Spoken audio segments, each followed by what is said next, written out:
What's up, everybody? Welcome to episode 180 of the Cheesy Controller Podcast. I'm your host, Anton LaPlatte. Joining me, as always, we have the Mayor of Stardew Valley, Chris Montalbano. We got some Pokemon news, and I'm super excited about this. We got the most degenerate squid in the sea, Jalen Roberts. Yassified professors on the first day of Pride, too. And we got the Ray Trace Durag, Madrid Devon. Oh yeah, I beat Shadowbringers. Oh shit! I just thought about that. We got a jam-packed episode for you guys this week. Somehow we're not going to talk about Final Fantasy XIV in any significant way, but we are going to talk about Star Wars Jedi Survivor, Pokemon Scarlet and Violet, Knockout City, Sonic Frontiers, God of War, Replace, and Returnal. And you did the Nier raid. Copy Factory is fucking flames. You ain't seen shit yet. No, it's lame as hell compared to part 2 and 3. It's hard as fuck. God. We got it wrecked. is hard. And you're going to need to use some of that gear we got you in that to go to part 2 and 3, because... Yeah. It's like the job gear is so good. It looks so clean, but it only has you covered for like 2 missions afterwards. It's for glamour. Toss that shit in his glamour dresser, make a glamour plate out of your job gear, and then you can use That's what I'm going to do. Yeah. Yep. I mean, because 2 isn't bad, but 3 gives me PTSD. So, Jalen. Yeah. Star Wars Celebration was last week, and we got, Chris too. Man, I'm eating. Yeah, Star Wars. I got it all. That's the thing. I know I like Star Wars. I've consumed a considerable amount of Star Wars media. It's just times like this that I'm going whole hog into Star Wars right now. I started watching Solo. Got your whole hog out? Yo, I need to watch that. I heard it was really good. Yeah, I've heard good things about Solo. It's just the one like Star Wars movie that I hadn't seen. Because I saw Rogue Solo One. is a good time. It's not the best, but it's a good time. I heard it's an underutilization of Childish Gambino. I remember being so bored that I stopped watching I called Solo the perfect screen test for the Calrissian Chronicles, so you can know you've already seen that the Lando Solo dynamic works on screen. Let's go. Just make an entire thing out of it. Let's go. They walked away. Solo underperformed so hard. Like, we would have gotten that. Of course it underperformed. You're literally going to put it between an Avengers movie and Deadpool 2. That's fair. Yeah. I don't know why I thought you were talking about Obi-Wan, but yes, I've seen Solo. I actually thoroughly liked Solo. Oh, I'm so... Disney Plus is doing the thing where they're dropping episodes on Wednesdays with the series again, so which... That fucking doesn't help. Yeah, it's always like, oh, I work all day, then I come home, I record the podcast, and then I go to sleep because I have to go to work the next day. So at the earliest, Disney Plus shows that drop on Wednesdays, I get to watch Thursday night at the earliest. And that's if I'm not tired. Yeah. But yeah, so the Obi-Wan, has everybody watched the first 2 episodes? No, that's what I was saying. I have heard it was good. It's really good. Right. I've been on Shaman King and like OG Shaman King? No. New Netflix better Shaman King. Oh. Yeah, they're finally doing like the complete arc. How far? And they did. Yeah. How far are you in that? It's over. It's over. I finished it. Oh, you finished it. 52. Shit. It's like 52 episodes. Shit, I might not be that far from the end. Yeah. And then apparently they're going to do Shaman King Flowers, which was the spin-off sequel that was in a magazine that got canceled. Hey, at least we're getting anime from Netflix, because I know I'll probably change my tune in a couple weeks when Geeked Week happened, but right now it's looking scarce on Netflix, like, because they cut their animation budget, and like Love, Death, Robots is really good, but Is Geek Week gonna have more than just video games? Because I know they're trying to hop into that market. Well, Geek Week traditionally has been, and I mean, that's when we get like every time new gaming news, really, outside of them actually like putting out games, like when they talk about stuff like that, is during Geek Week. But traditionally, Geek Week has been. That's where they announced The Witcher. That's where they announced the Cyberpunk anime. That's where they announced like. And I know those are two CD projects. The Cuphead, was the Cuphead show there? Have we gotten a date for the Trigger anime yet, or No, they're we just don't. like? I think we're going to get it during Geek Week because the Trigger anime. Yeah, that's what I was going to say. If they live. haven't given it to us, we're definitely going to get it then. Right? Because I've been seeing them tweeting like, "Yeah, we can't wait to announce our announcement." The announcement of the announcement of the announcement. Hey, about a date for the announcement season. That's how you know they're a Japanese company, because Japanese companies will be like, we're putting up a teaser site to announce that we're going to announce a teaser trailer that'll announce that there'll be a full trailer later on. It's just too much. That's Atlas is somewhere like, this nigga's spitting. Right, that is legitimately throwing a concert in there. A concert that announces nothing. The teaser site goes up after the concert, but they don't say shit at the concert. They don't even acknowledge its existence, for they do not know. They had no clue. I mean, it did what it was supposed to do. Sell those concert tickets. Mm-hmm. No, the teaser site goes up after the concert. My brain hurts. Look, man, Atlas and Square Enix, they piss me off so much. Square Enix, at least they stopped doing the thing where, like, this game is 43% done. Like, in an interview, it's like, what the fuck does 43% done mean? Like, it's actually how'd you come up with, like, that number? 36%. Because that's, like, some shit. Like, I remember Final Fantasy 13, Final Fantasy Versus 13 when they were talking about that, Kingdom Hearts 3. Like, all these games are saying, like, yeah, we have a... and all those percentages were capped. Yeah, it would be like, okay, last year they were at 45%. Now they're at 63%. And then the game just never comes out. Did it... 6 years later. All right. I mean... Right. Maybe they crashed and it went back down. You know, you had, like, your computer crashes during the download... You got to start from zero again. Not if you're torrenting. No, it's that Square has really weird expectations about things. They've always have. Yeah, that's true. Yeah, Square is weird. We have a whole episode, a bonus episode up about the state of Square Enix. Talk about some of their weird decisions. Go check that out. Go check that out. But yeah, Star Wars. So the main gaming thing that came out, like they announced a couple more shows that look awesome. Star Wars Vision Season 2 is coming. But the thing they announced gaming is Star Wars Jedi Survivor. Like this game leaked to hell and back. And I thought they just announced it to say, fuck it. I didn't realize Star Wars Celebration was going on until after that. Right. I was like, huh. Sweet. I don't know why this is happening, but cool. Yeah, we didn't get much, and even people breaking down the trailers haven't gotten much, but Obi-Wan, and this is a super minor spoiler, it's been in the trailers, and it's not like there are Inquisitors in Obi-Wan, which are the Jedi Hunters. Like, I knew jack shit about the Inquisitors before Obi-Wan, because I haven't watched Rebels. So wait, you didn't play Fallen Order? I'm playing Fallen Order for the first time right now. Fallen Order was like my introduction to the Inquisitors. Like I've heard of them, I've seen them, but I don't know shit about them.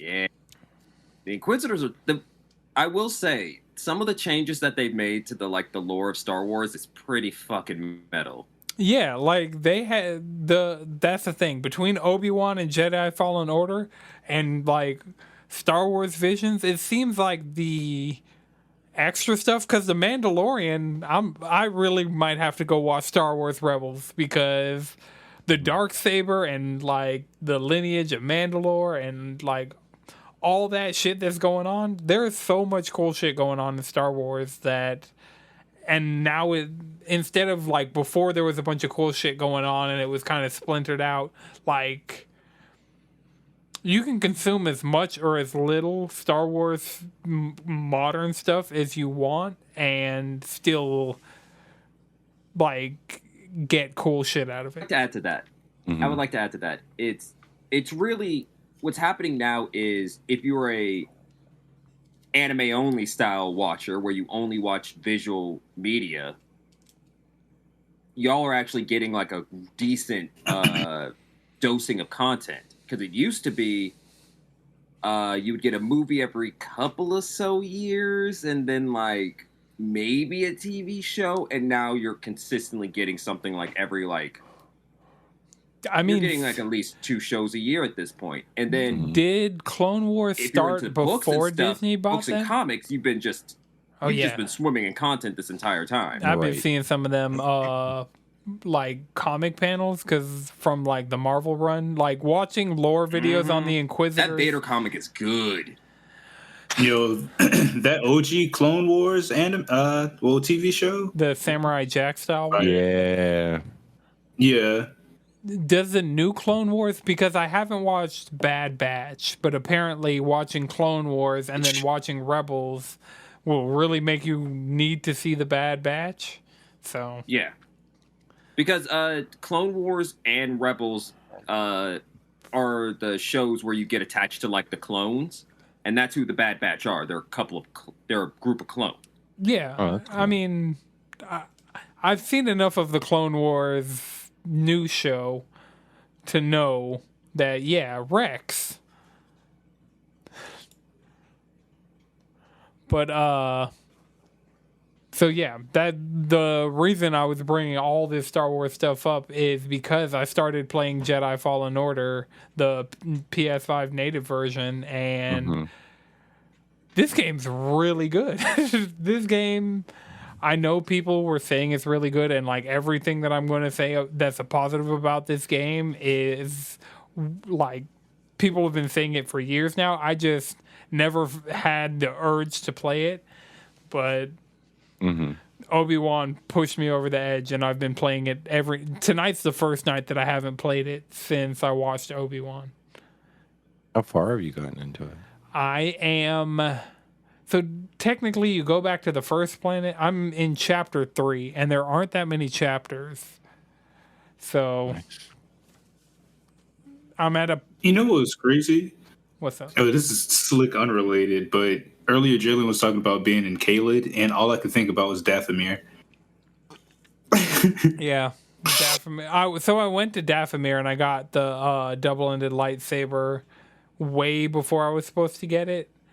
And I have the deluxe edition, so it came with the orange, like the gold hilt and the gold emitter, and like it's like a gold spiral thing emitter, and I have the orange blade, double-ended. Shit's fire.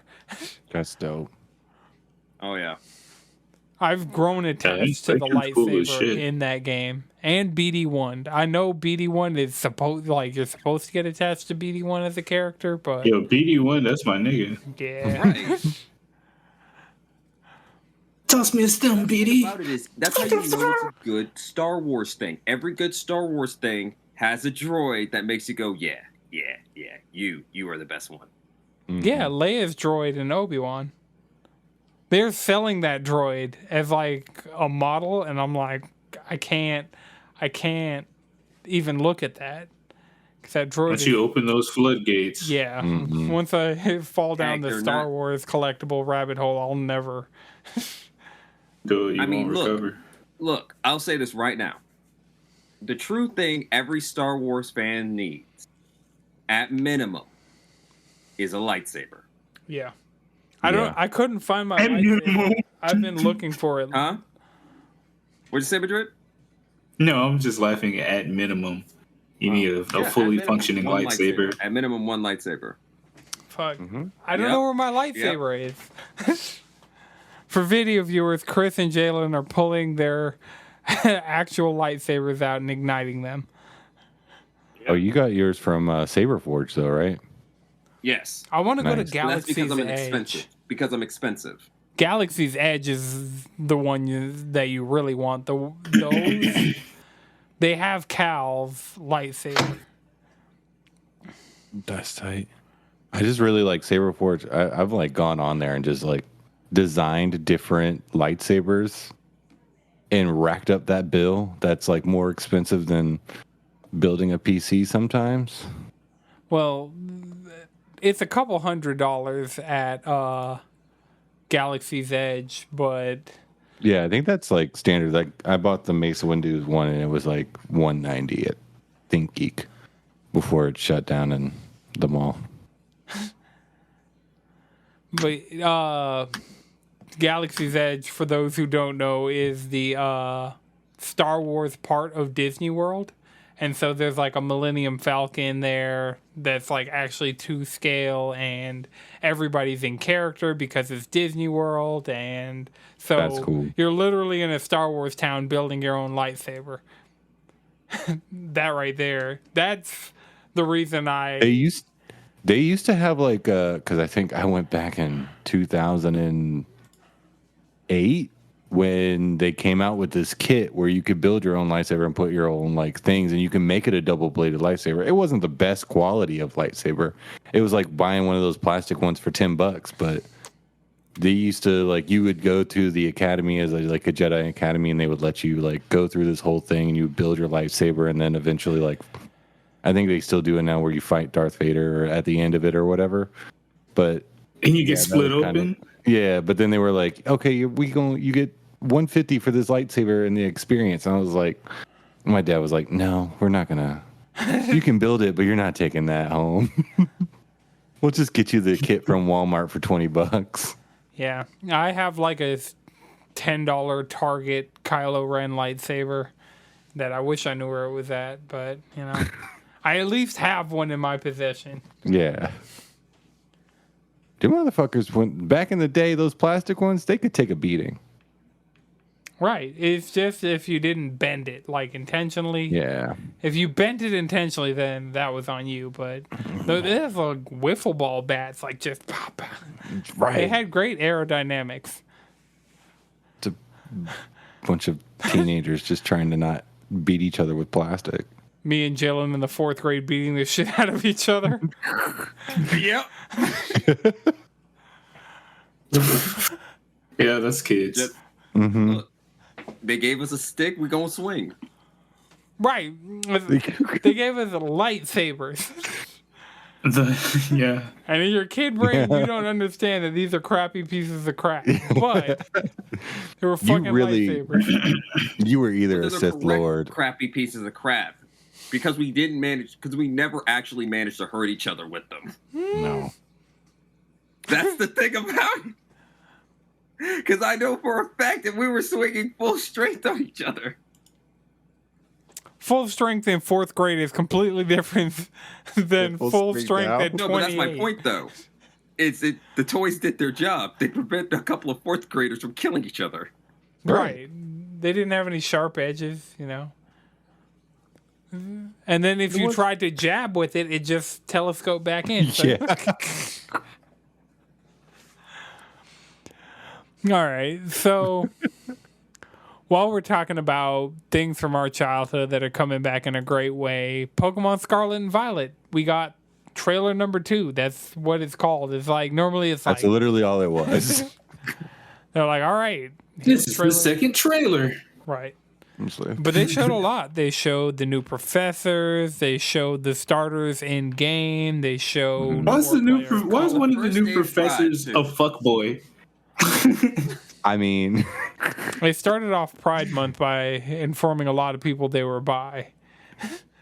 Just look at their color scheme. Gave us a pair of yassified professors.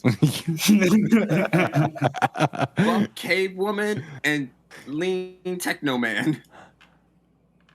I'm really and a Dick Dragon. Oh, those legendaries. I think that was like the whole thing sold me. Like with the multiplayer, like and everything. Like the trading was really cool, and actually them utilize. I really want to know how they're going to utilize multiplayer more. Just seeing it being in world. It's going to. I know it's Nintendo, so it's going to suck.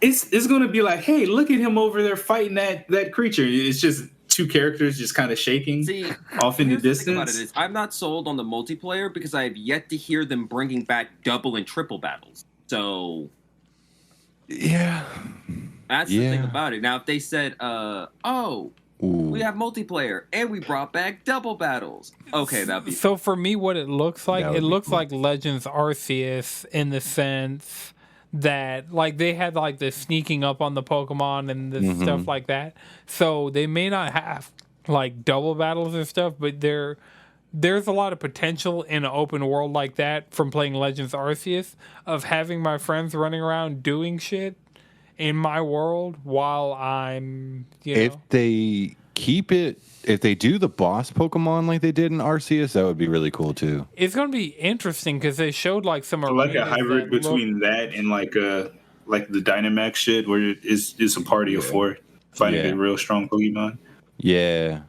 Because the raids in Dynamax raids in Sword and Shield are really fun. It just like they're gonna have the dailies, the trials. And this is the Sword and Shield team. So they're gonna have dungeons in Pokemon. Yo. Dungeons, alliance raids. See, they kind of did that with the Dynamax raids were dungeons. Well, no, like the Arctic. They kind of laid out the groundwork. Yeah, the Crown Tundra. Yeah, but you base Sword and Shield, you can just go out and just fight some Dynamax, together. But that was kind of like your little dungeon crawl. In base Sword and Shield, it was a fate, and then in the Crown Tundra, it became a dungeon.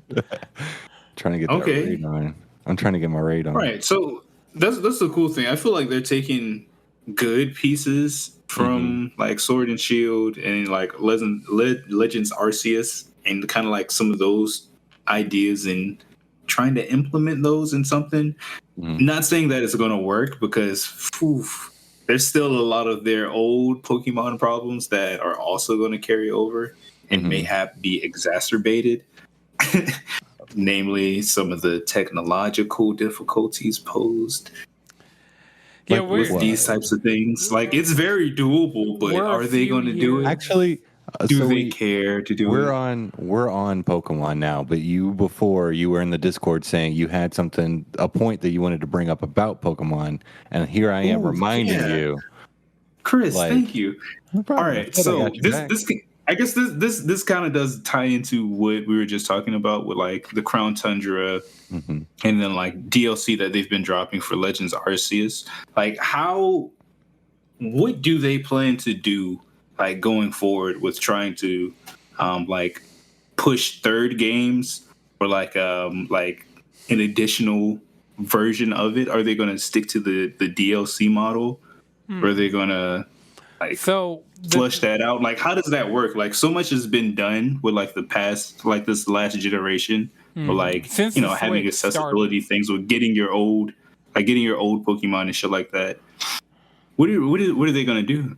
Are we gonna have the national Dex? There's so many questions. So the national Dex, since they introduced Pokemon Home, it's had a national Dex. It keeps track of all your shinies. It keeps track of like the different forms you have, the different forms you don't have. They have all that stuff already built into Home. They're probably gonna do with these. So starting from the third game thing. They're going to do a third game. It's just going to be a spin-off because as Legends Arceus would have just been like a throwaway spin-off and if they had done that in any previous generation, but because they did the Diamond and Pearl remakes and then Legends Arceus is kind of like the third game because it takes place in Sinnoh back when it was the Hisui region, and so which I enjoy that model a little bit more because of their ingenuity and what they were changing with Arceus and the things that they like did different. They're now adding into their next generation of Pokemon that make it different. Yeah, so they like tested it on this they tested it out on this spinoff, and now they're like, our consumers really like this. Let's try to like expand upon that for our mainline game. Yeah, but so they did the DLC with Sword and Shield, and that was kind of the thing. The reason they're never going to stop doing 2 versions every time it's a mainline one is because if you I remember look at my main point too. Okay. Well, yeah, if you just look at the sales of Legends Arceus did great. Legends Arceus did better than a single version of the 2 Pokemon SKUs. Like, Legends Arceus did better than just Shining Pearl, you know, but Brilliant Diamond and Shining Pearl being bundled together and people buying the double pack and more people getting, like, the other version later on. Same thing happened with Let's Go Pikachu and Eevee. The 2 version approach always sells, even if the 3rd game or the whatever, the like Platinum, Emerald, Crystal, even or Black and White 2, Ultra Sun, Ultra Moon, the dual, this is a new generation, it just sells entirely too well. Like, we're getting to the point that the top 10 best-selling Switch games are like about to be half Pokemon games. Yeah. So I mean, they're consistently putting out games, and Pokemon sells like crazy. yeah, I think my biggest problem with the 2 differentiating games is like the legendaries, that's fine. But when it comes down to like different Pokemon not being able to, like base Pokemon not being able to, like I have to pick between Growlithe or I have to pick between Vulpix. the Vulpix. That like I want to be that option. I want that to be out there for me. I don't want to like, well, shit. I really like So this they have to lineup of do the Pokemon. 3rd game.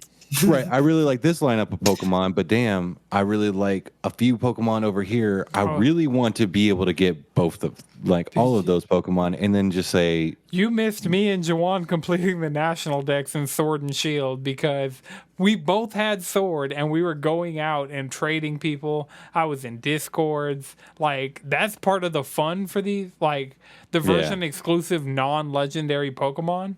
There are people that it's like, hey, I got the other version. I want to It adds that layer of like having to trade. Because if we both had, well, not if we both had Sword, if there was just, I don't know, people wouldn't be going out doing all. You could just grind in your own version essentially. yeah, I guess I do. But maybe see that this is going to thing. introduce like, if I have Scarlet, you have, was it Crimson, Violet? Violet, Right, so you're if turning we have that- Violet.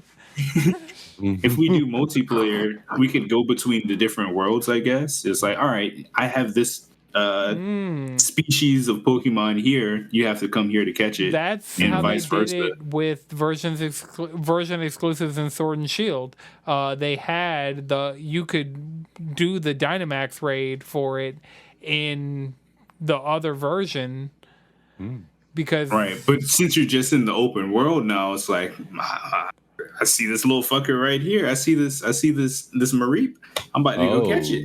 That would be. yeah, that's how they're going to do it, and that's just going to make it like. That's one thing they've been really good about with Sword and Shield, BDSP to a lesser extent, Brilliant Diamond, Shining Pearl. There's a lot of letters in there. I come from the ORAS generation, you know, or the Usum. ORAS is Omega Ruby Alpha Sapphire. Usum is Ultra Sun Ultra Moon. I thought you came from base. Yeah, I Ruby did and come from. Sapphire. But I was like, when I started using the acronyms was ORAS, and I was RBG? GBA? yeah, that I'd go with GBC. GSC. GBC. Remember when GameCube was GC? That's when I really understood what I was doing. I was like, I get it now. My brain, the gears are turning. Mm-hmm. But yeah, Brilliant Diamond and Shining Pearl did it to a lesser extent because that game just didn't have legs. They had already announced Legends Arceus. We knew it was a couple months out, and then it kind of felt like a throw. I mean, it's just the here you go. Here's your Gen 4. Yeah, But yeah, like it was just their remake. Like they didn't really do anything great with Omega Ruby and Alpha Sapphire. Wait, what? No, that Hold Delta up. episode. The only thing they could have done better was bring back the Battle Frontier. That's the Yeah, that's the only thing they could have done better is bring back the what did they Battlefront. I was do? thinking about firing them bit up. Like, I'm gonna say right now, as soon. far as I didn't play Ultra Sun and Moon. As far as I'm concerned, that's the last good Pokemon game. I mean, I didn't say it was a bad Pokemon game. I just said it was just a remake. Like, Jalen, I with think some you would extra like stuff Sword in and it. Shield.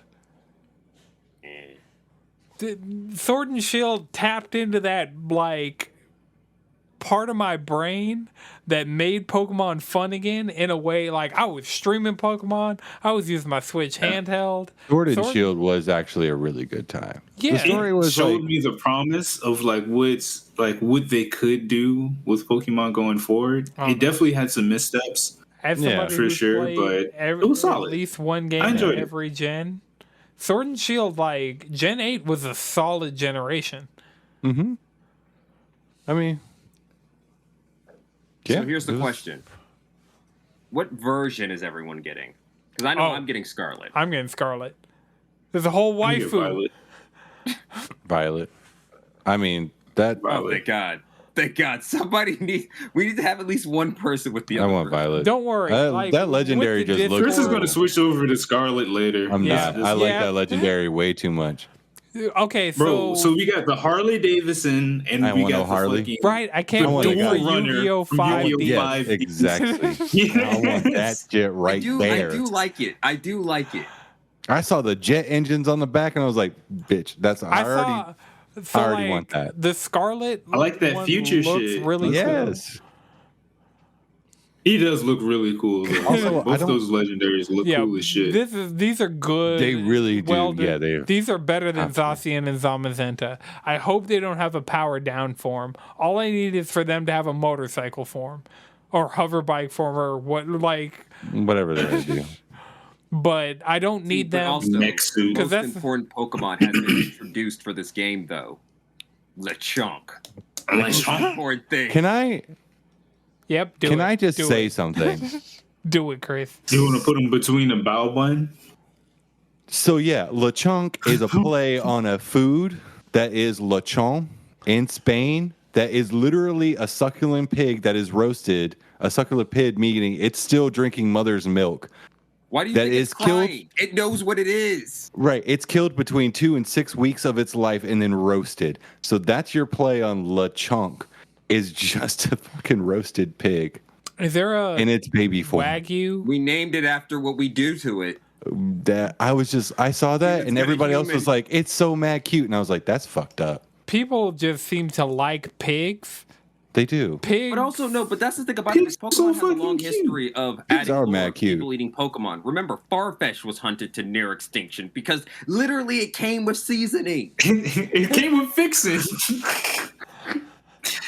Hey yo, just I get mean, it popping. You know, you got a Charmeleon sitting around. He would love to do that job. If you guys want to see one of the most unhinged YouTube videos I've ever seen in my entire life, Polygon. Oh god, don't tell me it's that unraveled video. Yeah, the Unraveled. First of all, Unraveled was an unhinged the series. right kind of unhinged. Right.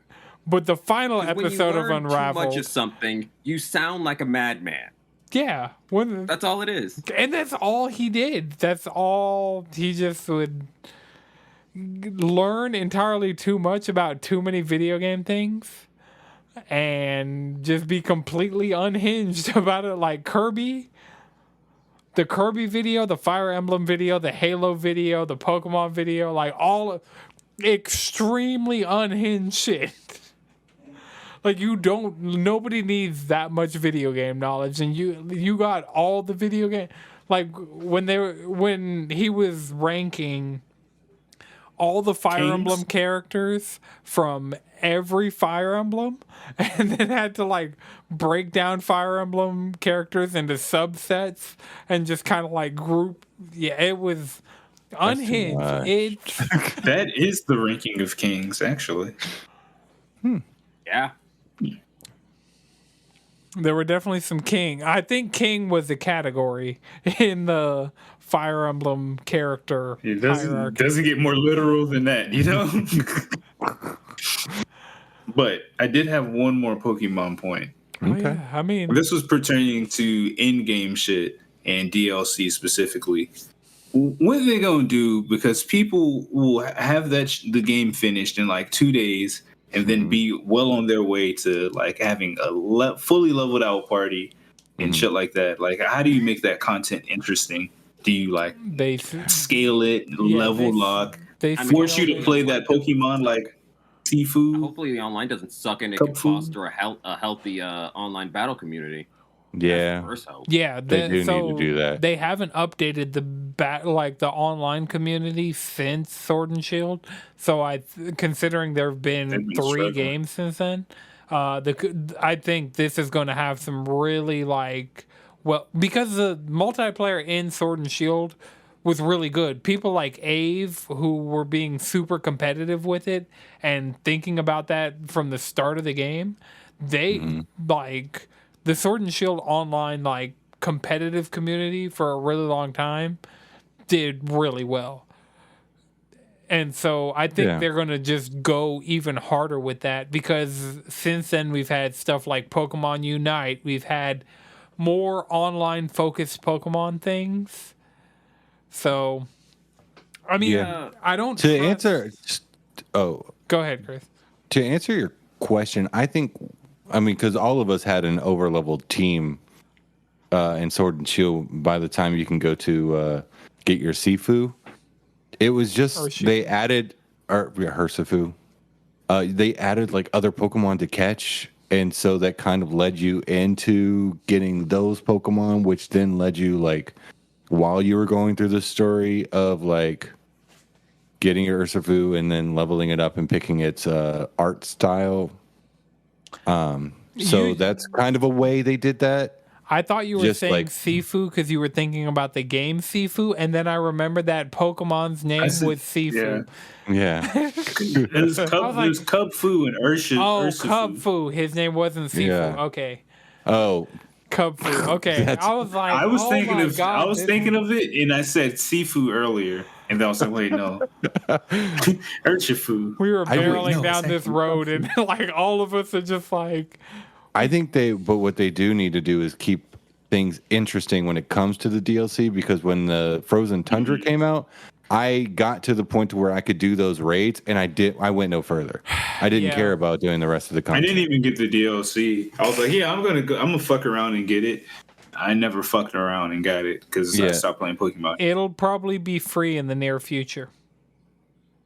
Considering with the expansion pass, PlayStation, well, not the PlayStation, the expansion pass thing. And then Nintendo Switch Online expansion pass, because they've been doing that to promote, and so the best way to promote for Scarlet and Violet is add the Sword and Shield DLC packs to that. Hey, don't you want to go and fill out your Pokédex a little bit before you boot up this next game?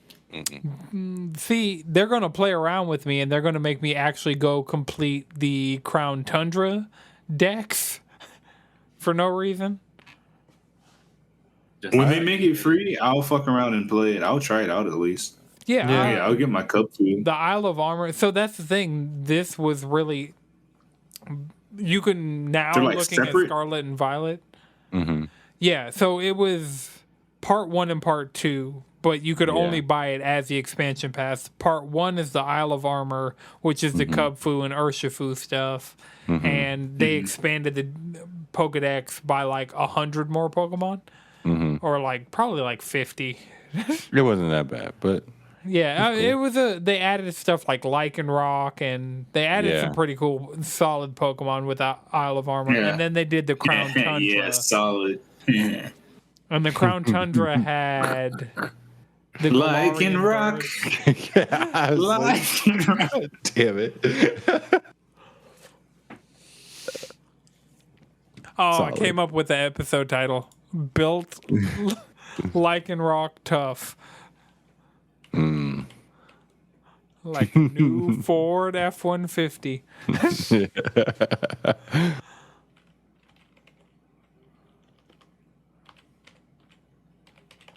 Shit. Yeah, This is actually looking to be the first Pokemon game I buy in since the third gen remake. Yeesh. You've been missing out.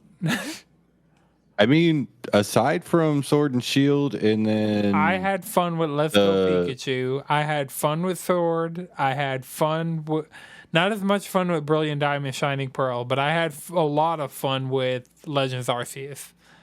I did have fun with Brilliant Diamond, Shining Pearl, just because that was the first time I played that generation anyway, so I was like, this is cool. Yeah. I played Gen 4. I played that Gen once, all the way through, and I was like, that was fun. I played it twice all the way through. Never touched it again. I completed the Pokedex in Diamond, and then I played Platinum right behind that. So this would be my third time going through that generation without any of the improvements that Platinum added. Didn't they make it to where you can get all the legendaries in Brilliant Diamond, Shining Pearl? I don't think so. I know in Legends Arceus you can get all three.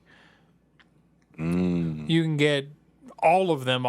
You can get Cresselia, Giratina, Manaphy, like all of the Gen 4 legendaries and mythicals and all that. That's cool. You can get in Legends Arceus.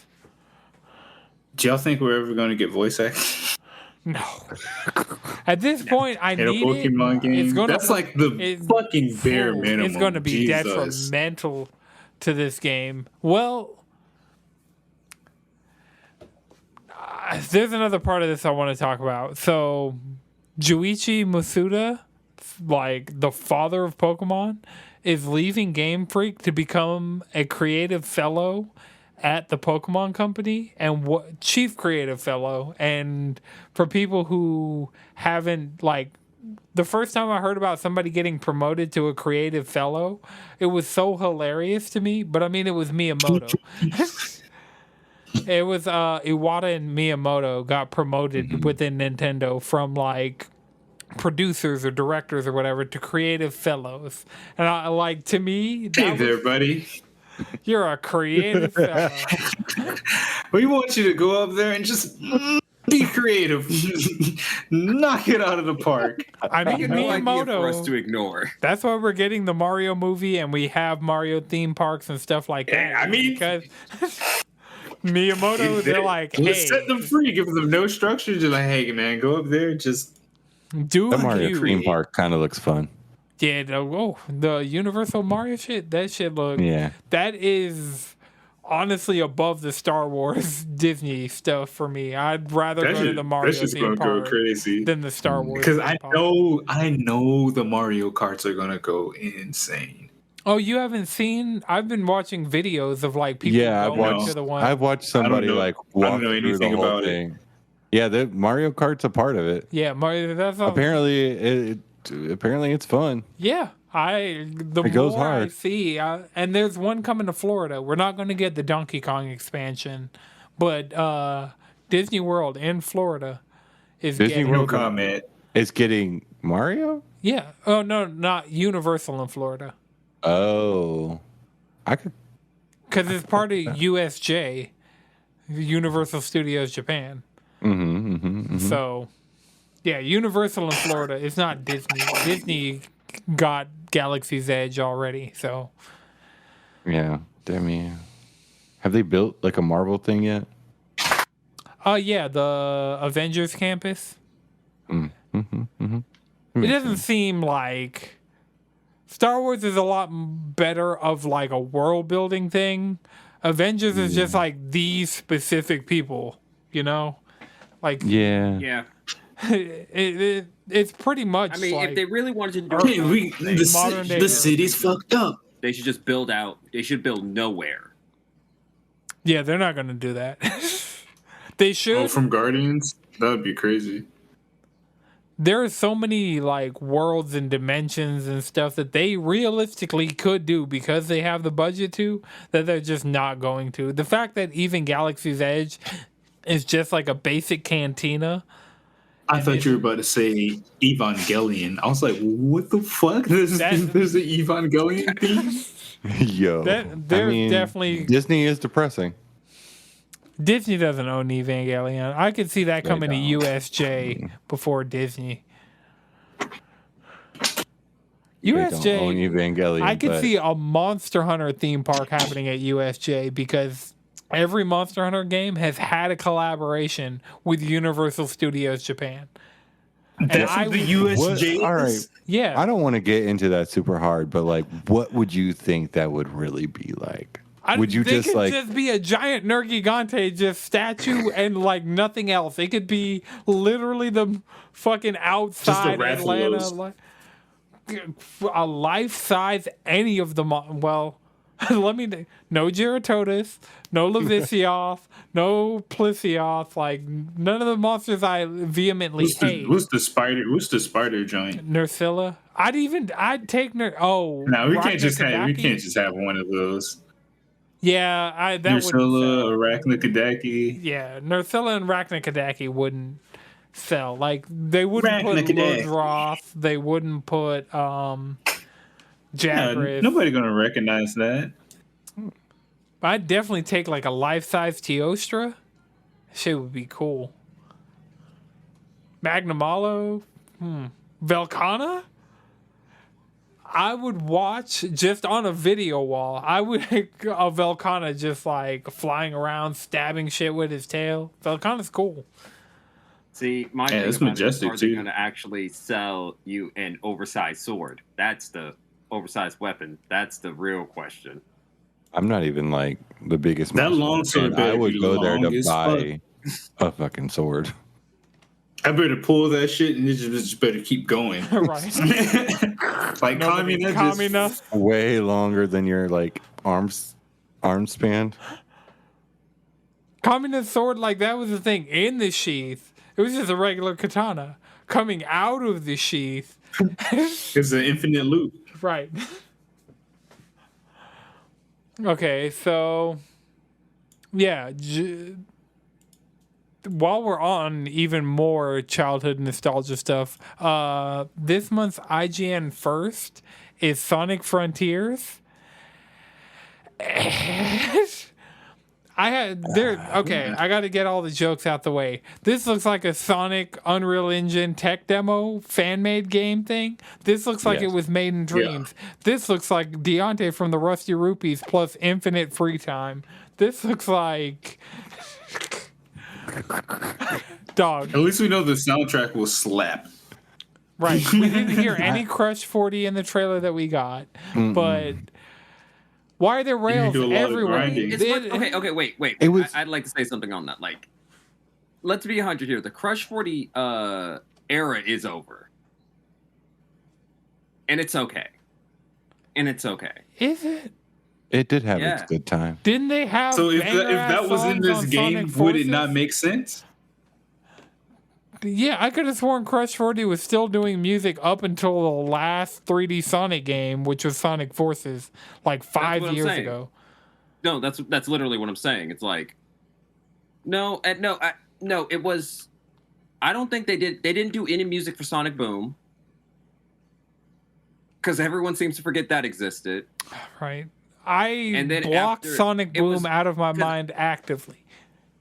Yeah, because it was like you had Sonic before Sonic Forces was Sonic Generations and of course Sonic Generations. Well, had there was Crush 40 music in it 'cause colors. They took the best stages. I mean, as long as it has good music. That is the one thing I like. Is everybody going to play this game? Are we just all like, Sonic, I'm shitting on the it, Hedgehog, but I'm going to play this game. I might play it. Not gonna I don't know. Crush 40 did not do music. I don't for think Sonic. I liked it, except for like the Dreamcast 3D Sonic games. I don't think I really liked the 3D Sonic game, except for Shadows. But that's because I could jump in the air and shoot people with guns. Look, the era of the golden age of the 3D Sonic games was literally Sonic Adventure up until Shadow the Hedgehog. Yep. I mean, I won't argue with you honestly, with it. Mania was like the last good Sonic game to me, and that's my opinion. Well, And that's Mania because you was didn't the play second Sonic, to last. Episode 4. Mania was the second to last most recent Sonic game. Yeah. It was Mania, and then Forces like a month later. Oh yeah, that's true. There was a handheld renaissance with like Sonic Advance all the way up to like those were good on the Game Boy Advance. Sonic Rush. So wait, are y'all gonna play that Sonic 1, 2, 3 CD Knuckles collection thing that's coming out? Okay, I think it comes out next month, and you only get everything if you pre-order the digital deluxe edition. So start making plans to do that. What? Yeah, we went over it on the podcast, but they have like a whole chart, and the only way to get everything on the chart is to pre-order the digital deluxe edition. And there's stuff that's on the chart that if you don't pre-order, you're definitely going to want, and they're probably going to sell you for more than it's worth. And yeah. So, or they just won't release it at all, and you'll be fucked. And you'll honestly, they just need to re-release Sonic Mega Collection. Take some of the old versions of the Sonic games, the old versions of those Sonic games off Steam. I mean, they're still in my library. I bought like that bundle during there was like a Super Sega sale, and I didn't realize I have Sonic 4 Episode 1 and 2 on Steam. Yeah, they took the OG Sonic game. They took the Sonic games that are in that collection off of Steam. You can no longer buy them on Steam. Could have sworn like there was a PS2, maybe GameCube, where it was like Sonic Mega Collection. Yeah. And you got to play all the Sonic games, and in that, if you beat the Sonic game, you got to play as any character from the Sonic series. Well, yeah, this has already technically been done. Yeah, it's been done. This has been done every generation. Yeah, it's been done like every generation since the game. Why don't they just re-release that? Because they're doing it better. Drop the advanced games. Give us an advanced collection. Yeah, that's something they haven't done. They should do that too. And Konami's at least games, the Rush games. I will give Konami its props with the fact that we got the Castlevania Advance Collection, which like some of the best Castlevania games. Fight me. The Castlevania Advance Collection is a thing that is out that lets you go back and play the Castlevania Advanced and DS games and just play those on modern systems. That's like, and they did it before Sonic. And Sonic, the Game Boy Advance and DS games were heat. They were. So at least Konami's doing better than Sega in that one respect. Like they gave us that. Actually, the DS ones are not on there. Are not in the Advanced Collection. Well, they might have a DS collection. It's just the 3 advanced games: Circle of the Moon, Harmony of Dissonance, and Aria of Sorrow. Those are 3 of the best Castlevania games. Right. I'm not. Those are good Castlevania, but they do not have Portrait of Ruin. Mm-hmm. Wait, I thought Dawn of Sorrow was it Dawn of Sorrow and Portrait of Ruin that were DS? I think so. Because that was like in the early era of DS games where like the subtitle like would be DS. So Ninja Gaiden Dragon Sword, Castlevania Dawn of Sorrow. So that would Yep, Dawn of Sorrow, Portrait of Ruin. A whole Those era. are the DS ones. That was a whole era. Mm-hmm. But yeah, couple short things I wanted to shout out. I can't forget about Order of Ecclesia. That one. I think we're going to get a collection of those because they've done the Castlevania collection, which was like 1, 2, like they did a bunch of Castlevania games in one collection, and then they did the advanced games in another collection. And I mean, Capcom's been pretty good about that with the Mega Man games because we got the X collection, we got the ZX Advent collection. The only thing we have need Battle Network. We need Battle Network and Legends. Yes. And Star Force. We'll get that announcement this summer. And Star Force. Star Force can wait, in my opinion. I need Legends and Battle Network sooner than I need Star Force. Battle Network, was that like a... That was a Game Boy Advance, like, top-down, isometric, turn-based strategy with, like... That was an interesting... Yeah, those were good. Those were I wanted good a Legend 3 so damn bad. Legend 3. Chris, I wanted It's never I gonna wanted them shit so bad. It's gonna happen. yeah. No, it's not. No, it's not. Literally, Capcom came out and said Legends 3 is never happening.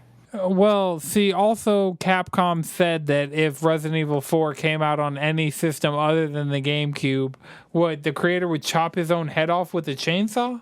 Isn't that what? Isn't that what That's what Capcom said? That's what they've been working on. You did. Stay Stable. It's gonna be on next gen hardware. They're like, yeah, we've been cooking this bad boy up. Is it on my phone yet? Probably. No, I don't think so. I feel like I would know because they do 4, 5, and 6, and I'd know if I could play Resident Evil 5 on my phone. So Yeah, I don't that'd be a good ass time. Yeah, I feel like that's something I would know about if it happened. And considering the fact that I don't that's not the fact that I don't have Resident Evil 5 installed on my phone right now for no goddamn reason says that 4 is probably not on phones yet. Knockout City's going free to play, so. Oh, fuck yeah. And Hell it yeah. still has the full cross play and cross noobs. progression. Wait, Resident Evil 4 does have a mobile port. Oh my god. Oh my god. I'm glad we got Jalen in the chair, just all right, let's Google these shits. But yeah, Knockout City's finally free from the clutches of EA. It's completely free to play, cross-platform. If you bought the game, I think there's some new stuff you get for free. So, and I mean, it was free on PlayStation Plus. Cell phone Resident Evil games. Wait, what happened? Chris is on the Resident Evil games App Store just and I typing don't in think that Resident Evil. 4 one was correct. No, it's not. There's a Resident Evil Portal. That's about the only thing. Resident Evil 4 is not. Wait, no, on. it exists. Resident Evil 4 Mobile Edition. Where? Oh, it was probably like a 32-bit game, and when iOS dropped 32-bit support, it killed there were games that I had in my library or that I have in my iTunes account that I just can't install on the phone because they're 32-bit apps. And They dropped 32-bit? Yeah, with the iPhone 7. This is a long time ago. Oh. Yeah, and this was iOS 3.0. Yeah, Oh. so a lot of apps just died with that. And unless the developer has gone back in and updated them for 64-bit support, which a lot of games did not do. No. I have games on my phone that just I have Fortnite on my phone. I have Flappy Bird on my phone. And I can't open those apps because they will not run. Huh. Which is crazy because Fortnite could be 64-bit. Well, no, Fortnite's not there because of the Epic versus Apple lawsuits. And Oh, stuff. yeah. I totally forgot that happened. Yeah, Fortnite was came out after the 64-bit drop. Yeah, Or the 32-bit drop. 2017. Yeah. 5 years ago. Oh, my God. That's why I'm it's been a long ass time, Chris. The other thing I wanted to shout out, PlayStation Plus games for June have been shown off. God of War is just free for everybody again. They've given this game away for free as a Days of Play thing. They've given this game away for free as part of the PlayStation Plus collection on PlayStation 5. And now, you have no excuse not to have God of War. I bought it full price day one digitally, so that version is just in my library perpetually.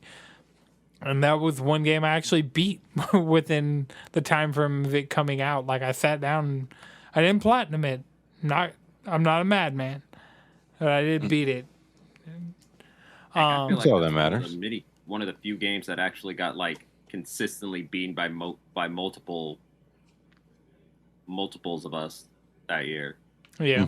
Well, that year was just good because that was Spider-Man year. Spider-Man. But the other two games are Nickelodeon All-Star. Why is this game screwing with my mouth functions right now? Nickelodeon All-Star Brawl. And we're getting a PS4 and PS5 version, so they're really trying to compete. Yeah. I was going to say, when's the other one come out? Multiverses? I've played Multiverses. Yeah. I got into the closed alpha and like played Multiverses. They didn't send me a code. All right. There's a way you can invite people if you were in it long enough, because I signed up for a code after last week's podcast, didn't get a code for a few days, and then the day before the beta or the closed alpha ended, I was gifted a code by Darren. Like, there was a way he was able to go into his account and invite friends, and so Darren gave me a code. I downloaded it on PS5, and it's still installed on my PS5. It's just servers are down, so. Yeah. But yeah, Competition. I'll fuck with it. Because it's July is when the open beta for Multiverses happens, so I'll play some Nickelodeon All-Star Brawl. Like, I'm not against it. I was gonna buy that game at some point. Video. And we're also getting Naruto to Boruto Shinobi Strikers, which I'm not gonna lie, I'm actually gonna go play this. fuck. I said when they make it free on PlayStation, I will go play it. And damn it, they did it. So I'm gonna go play this shit. He's a man I'm of gonna his buy word. any type of DLC. I'm gonna claim it and download it at the very least. How long it stays on my system? I mean, I have My Hero One's Justice 1 and 2 installed on my PlayStation, so I'll be able to convince you to play. it won't be that hard. Keeping it real. It'll be Chris, installed and free. I mean, it's free, so I'll download it. Did you download FIFA last week, Jalen? So what? Did you download FIFA last week? No. You should download FIFA like ASAP on It's your. in my library. I just didn't download Oh, it. okay. I'm here Yeah. for this Nickelodeon All-Star Brawl. Yeah, okay. We can do a stream. Yeah. We haven't done a like group stream in a minute, so. Nickelodeon All-Star Brawl it is. And if there's another closed alpha before July and I can get you guys codes to Multiverses, I'll try and get you guys into Multiverses because it was a lot of fun. Oh, yeah. The battle pass is kind of egregious, and the fact that you can't party up outside of... If you party up, you basically put yourself into matchmaking. There's no way to just chill in the lobby with your friends. That's weird. Yeah, all the characters have like individual battle passes for themselves, and there's the overall season battle. As a free-to-play, like, I see why they're doing what they do, and they do give you enough premium currency. Like, did I buy Batman? I think I bought Batman. With the premium currency I was able to get in like 1 day of playtime. And just, so. That does sound pretty egregious, though. No cap. Oh, yeah. There are options to spend, even though you can't spend money in the alpha, you see everywhere where there's basically a buy now button. Damn. So. Not surprised. Yeah. Not so, like, it's a Warner free to play, like. I mean, Warner has always been egregious with its monetization of games. Let's not pretend this is anything new. It's not. Oh, definitely not. Because I got the, like, Batman Arkham Knight, like, deluxe edition on super sale a while back. And the amount of Batman costumes and Batmobile skins that were at one point in time like $5 a piece. Shit's crazy. The last thing that I wanted to shout out before we get into our last major story is Replace got delayed. That was the game from E3 last year that all of us were like, yo, this shit looks sick. It looked like Cyberpunk, Castlevania, 2D. It had like that HD 2D look, but in like a... What was it called? Replaced. That game looks fucking It's sick. 2D, like Cyberpunk looking game. Yeah, where you're like a vampire hunter? Yes. Or something like that. It checked a lot of the boxes. I saw that game, and that was one of those instant, like, good shit on you, Xbox, for showing me a game that looks fucking sick. Okay, this looks kind of familiar. You are an artificial intelligence trapped in a human body against its own will. Yes. Also, Yikes. with that same... That's the suck. While we're talking about this, I have to recommend again. I don't care if I have to do this every week. Play Citizen Sleeper. It is on Game Pass. It's good. Like, it has the same Cyberpunk feel, but instead of being in like a city or the woods, you're on a station in space. It's really good. Right now, I'm filling my sci-fi void with Star Wars. Okay.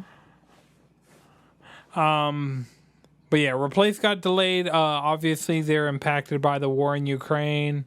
It's a game I'm really looking forward to, and I'm going to support the developer day one by buying it.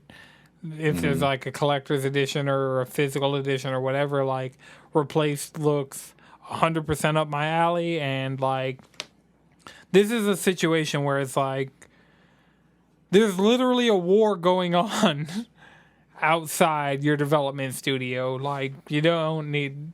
I will wait. Like, I wasn't expecting to replace 2022 anyway. I know they said that, but like, these indie games, the longer they take, the better they are. I mean, honestly, any game, the longer it takes, the better it is.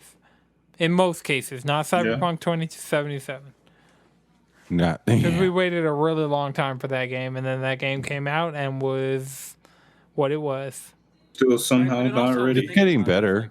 Yeah, it's getting better, but it's never going to be what I wanted when they announced it, like, before Witcher 3 came out.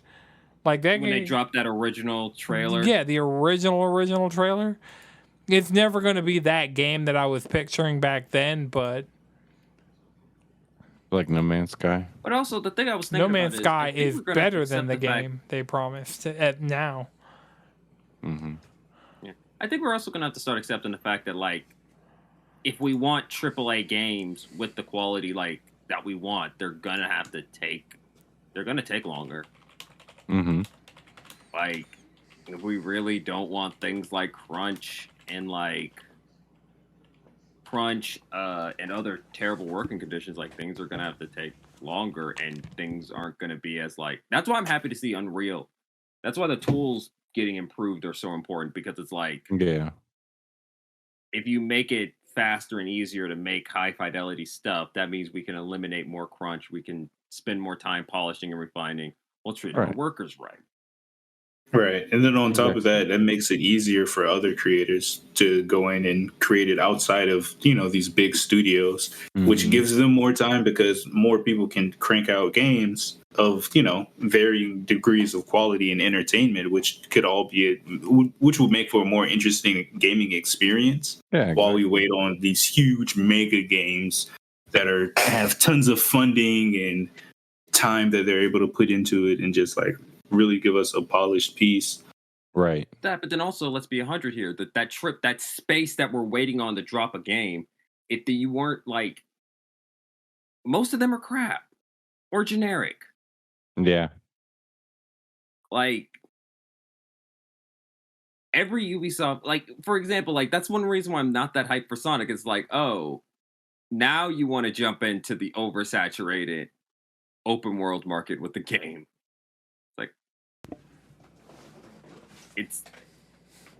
I don't know. But you're Sonic, and you got grinding rails. Right. That was its problem. Its main movement was grinding rails. All right, so you're Sonic. You don't need a grappling hook. You just need rails to grind on and little bouncy pads. Grinding. it was just like, damn, man. Like Sonic runs. He does things. Right, that was the thing. The running in between the like points of interest didn't seem fun, and it felt like the points of interest were way too smushed together. Yeah. Like For an open world game. yeah. If you're trying to, even because I played a little bit of Far Cry 6 because Anton and I are still working on Anton and Anton versus Anton in Far Cry 6.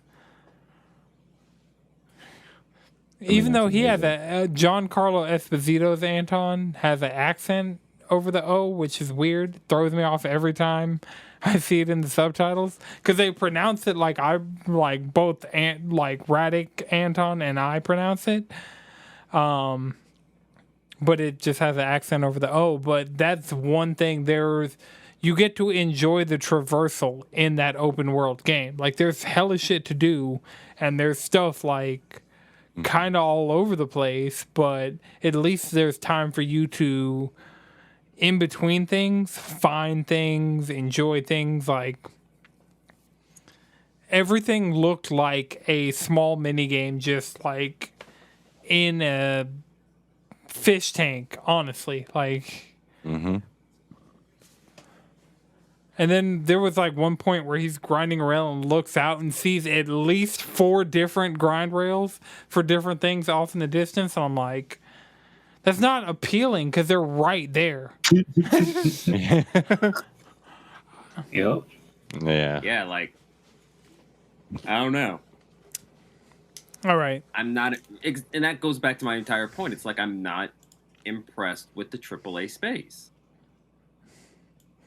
Okay, so while we're talking about AAA, Sony had its Investor Day for fiscal year 2022. And there was a lot of really interesting information that came out of this that kind of... So the first thing, Returnal's coming to PC. Returnal, there's a Steam page that's talking about a roguelike game that features an endless mode called the Tower of Sisyphus, and... There's just a bunch of shit that's describing Returnal to a T that has shown up in Steam's backend. And that was one of the games that was in the NVIDIA GeForce leak a while back, was Returnal coming to PC. And it looks like that's happening. It hasn't been wrong. Yeah, it has. Right. Right. Well, there are some games that are on there that were in development that got canceled. Like, I don't think Titanfall 3 being on that list means absolutely anything. I don't think Mortal Kombat 13 means anything right now. I don't even think the next Mortal Kombat is going to be called Mortal Kombat 13. But there were a lot of things that were on that list that we've seen happen, like Final Fantasy VII coming out on PC. Or Final Fantasy VII Remake coming out on PC was on that. It looks like that BioShock RTX remaster is going to happen soon, so you can play BioShock with ray tracing, which actually sounds fucking rad. Actually, speaking of BioShock, the remaster is free on the Epic Store right now, as of recording. Yeah, shit.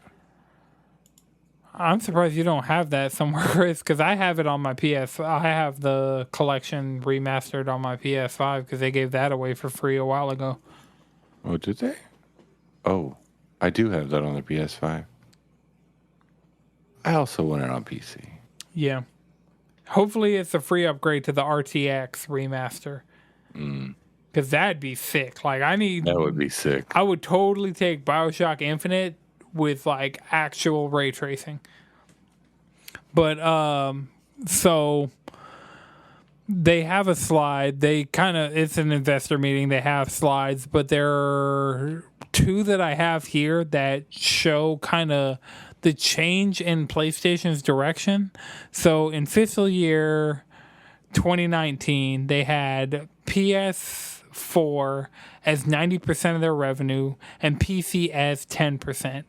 And then fiscal year 2022, they have PS5 at about 40%, and then another 30% is coming from PS4 and PS5, and PC is doing about 10%, and then about another 5 to 10% is mobile, because they've put out the Wipeout mobile game and they've done a couple things in the mobile market. What they're talking about is by 2025 having PS5 be up to 60%, and then getting about 30% from PC, and then about 20% from mobile, which means they're going to be investing a lot more into mobile and PC games.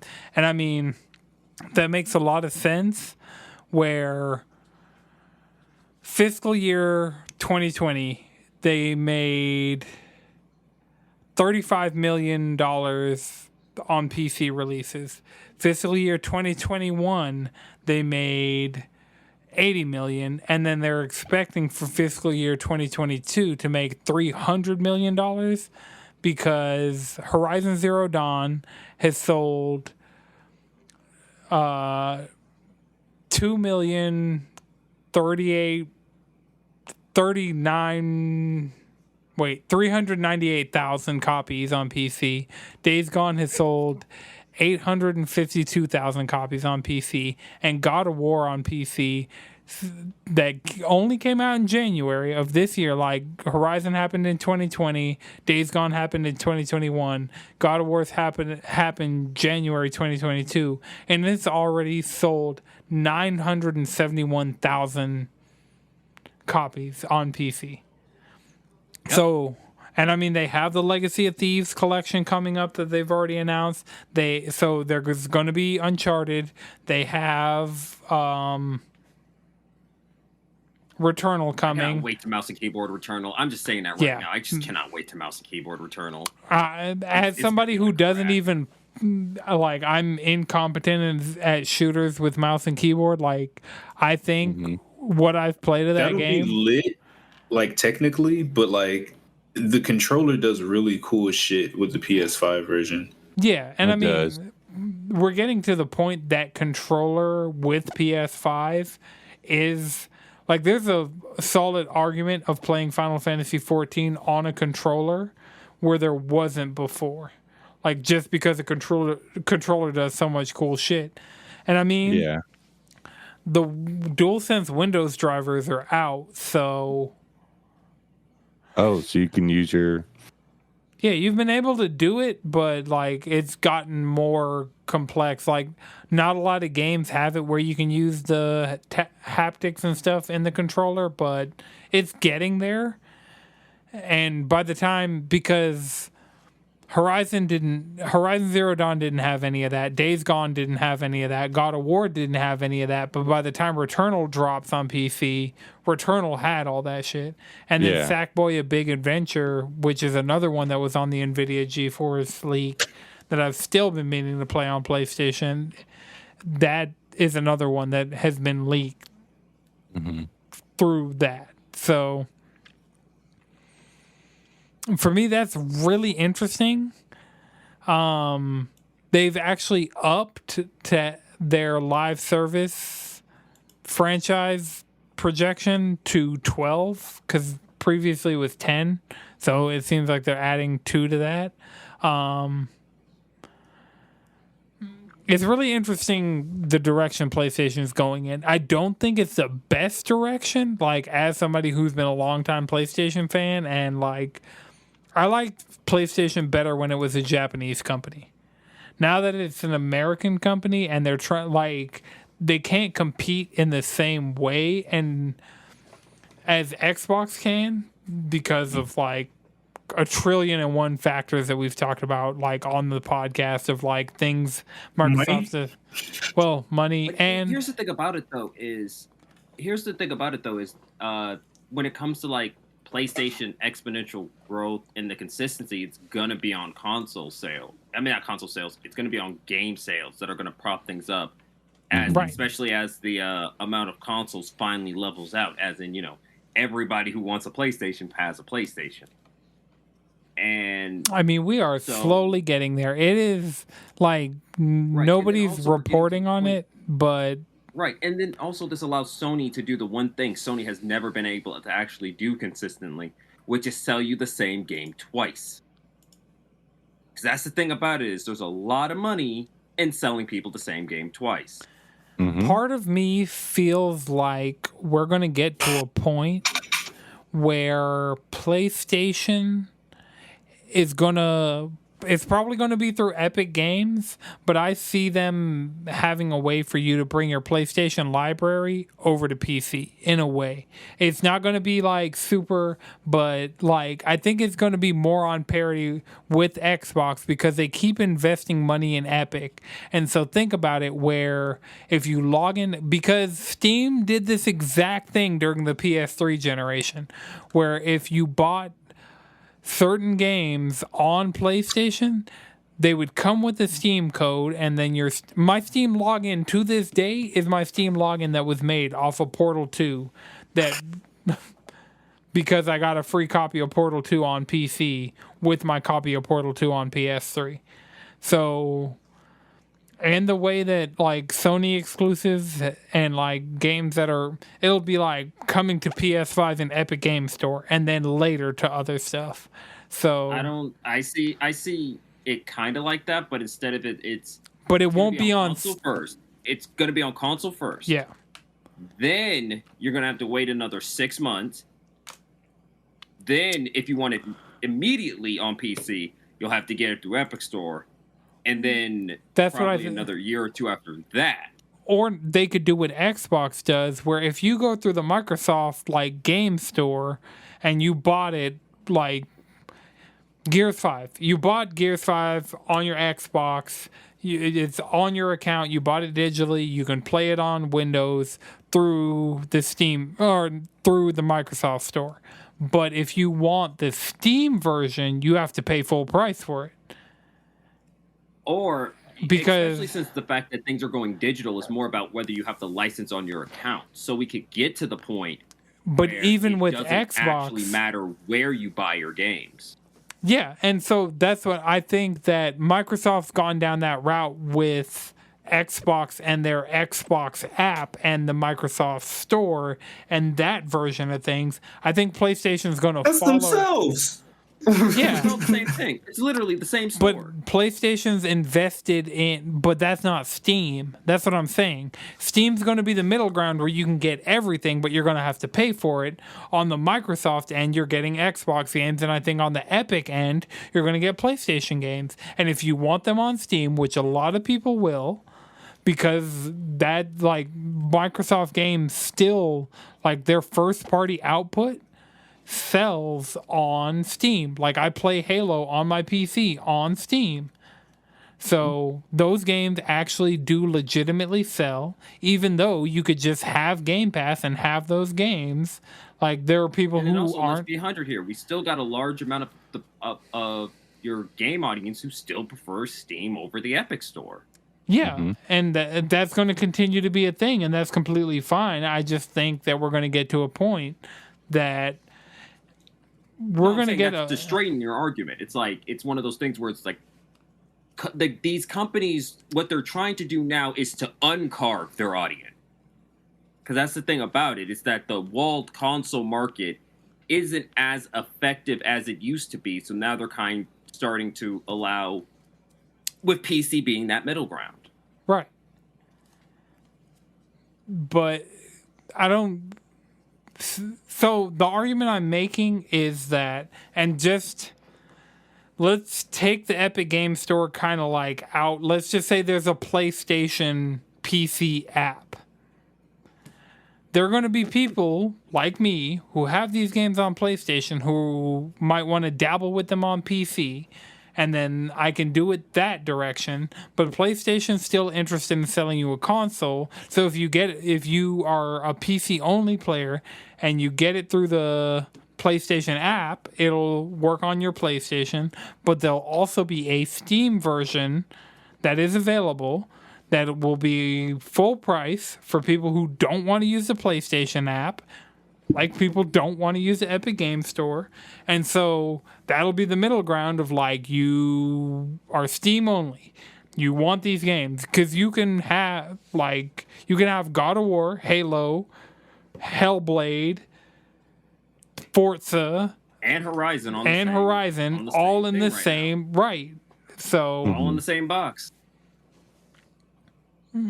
but not everybody who plays Halo on PC is playing through Game Pass. A lot of people are playing through Steam just because, like my copy of the Master Chief Collection. I only have one copy of the Master Chief Collection. I bought it on Steam. I don't feel like dealing with the Xbox app, especially because it's constantly trying to get me to get Game Pass, and I know that I don't want Game Pass right now. So that's the direction I see things going in, where people like you who probably wouldn't want to use the PlayStation launcher or the Epic Game Store or anything like that on PC, but would prefer Steam. They can sell you that game on Steam, or they could sell you it on the PlayStation launcher, or it could be part of PlayStation Plus Premium, because games like Returnal and like the Uncharted collection and stuff like that is already on the service that people are paying monthly for. Like, having that accessible to them on PC is just an added perk to keep people in their subscription service, which is straight up a page out of Microsoft's book.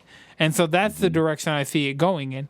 They're still going to sell their games on Steam. They're still going to make a shitload of money doing that, because there are people who only want to play on Steam, and like people with Steam Decks. Like, it doesn't make sense for you to branch out of the Steam ecosystem as much on a Steam Deck, because the things in the Steam ecosystem work super well on a Steam Deck.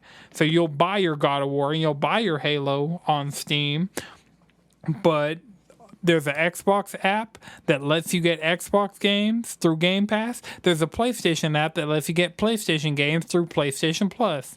That's kind of the road I see them going down, because that's free advertising. Especially with the Discord integration. It's going to be a long trek to that, though.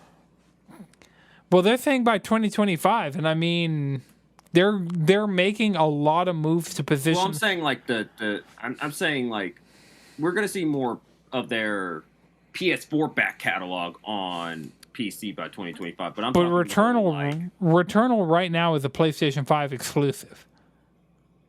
It's the first PlayStation 5 exclusive to go anywhere. It's going other places quicker than Deathloop is. Because Deathloop came out right around the same time as Returnal, and the fact that Returnal's coming to PC, and I mean Deathloop came to PC at the same time, but Deathloop still hasn't made it to Xbox, and it's an Xbox published game. Mm-hmm. So, like, well, they were still under contract with Sony. Yeah. I'm just saying that the turnaround time, like, yes, there are going to be more PS4 games that come forward, but just in how things have been going,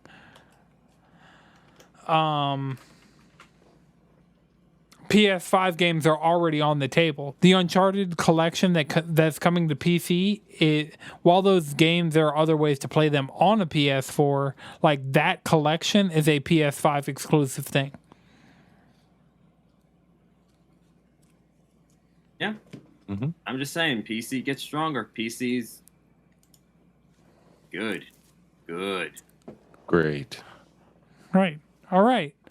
Does anybody have one more thing before we wrap? I feel like this has been, compared to last week's episode, I'm sorry about last week's episode, y'all. Like, I looked at, like, the timestamp and, like, the notes and everything. I was like, dang.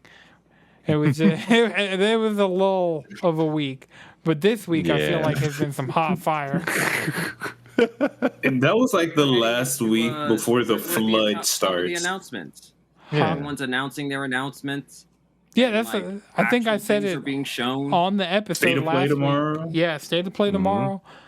Hell yeah. Yo, right? I'm in a position right now because between now and this time next week, so much shit is about to happen. And like, I want to record bonus episodes for everything, but I know that's not happening because I'm getting married the day after. Yeah. Like, I'm 8 days away from getting married, so... Let's get the shit. Yeah, So, we'll figure something out. yeah, it might be hella late, but I could see myself coming back from my honeymoon and just sitting in front of my computer. All right, we're doing this PlayStation State of Play recap. We're doing this Summer Games Fest recap. We're doing this Xbox Summer Games Fest recap. Like, we're going down the gambit. Like, it's E3. It's Key 3. Jeff Keighley. Key 3. Mm-hmm. I'm heavily influenced by like fellow brown nerds in the internet community. So Timur Hussein, Imran Khan, like I'm heavily influenced by my Team Brown. Yeah, Team Brown.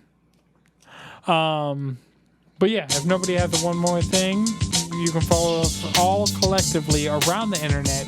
CheesyControllerPodcast.com. You can follow me on Twitter at Anton6 with 3 X's. Chris. You can follow me at Chef and Chris. Jalen. Squid Bishop. Drake. Wagon X. All right, this has been a Noah's Good production. The video version is edited by Lana Twisted Mind. The audio version is edited by Iknowjones. Until next time, keep it cheesy.